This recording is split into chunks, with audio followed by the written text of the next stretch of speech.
మందని తీసుకుని వస్తే ఈ దినాన దేవుని పర్వతం మీదకి నీవు నీ కుటుంబాన్ని తీసుకుని వస్తే దేవుని యొక్క దర్శనం కలుగుతుంది. హల్లెలూయా. నువ్వు నీ బిడ్డలను తీసుకుని వస్తే దేవుని యొక్క దర్శనం కలుగుతుంది.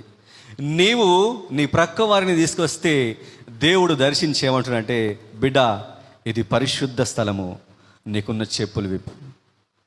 నీకున్నటువంటి ఆ చెప్పులు ఎందుకు విప్పమనంటే, నువ్వు మళ్ళీ ఎక్కడికి పోవద్దు బిడ్డ, నువ్వు ఇక్కడనే ఉండాలని చెప్పులు విప్పమన్నాడు. హల్లెలూయా. నువ్వు మళ్ళా ప్రయాణించవలసిన స్థలం లేదు, ఇది పరిశుద్ధమైన స్థలం, ఇదిగో నా సన్నిధి నీకు తోడగా వస్తుంది అని చెప్పేసి నువ్వు చెప్పులు విప్పితే నువ్వు ఎక్కడికి వెళ్ళలేవు, నువ్వు నాతోనే సమయం గడుపుతా. హల్లెలూయా. ఆ చెప్పులు విప్పి ఆ పరిశుద్ధమైన స్థలంలోకి వెళ్ళి ఆ మండుచున్న పొదలో నుంచి ఏమంటున్నానంటే, నేనే సర్వశక్తి గల దేవుడను, నేను అబ్రహాము దేవుడను, ఇస్సాకు దేవుడను, యాకోబుల యొక్క గొప్ప దేవుడని చెప్పేసి ఆ దర్శనాన్ని పొందుకొని బలహీనుడైపోయాడు మోషే. కఠినమైనటువంటి మార్గాల్లో నడుస్తున్నాడు మోషే.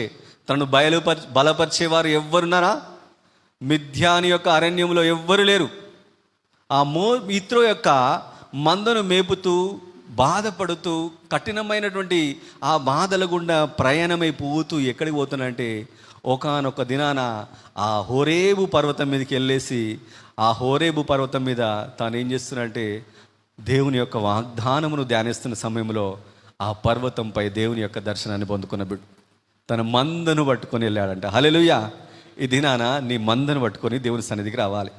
నీ కుటుంబాన్ని పట్టుకొని దేవుని సన్నిధికి వస్తే, నీ బిడ్డలను పట్టుకొని దేవుని సన్నిధికి వస్తే ఏమంటానంటే, నేను అబ్రహాము దేవుడను, నేను ఇస్సాకు దేవుడను, నేను యాకోబుల యొక్క గొప్ప దేవుడను.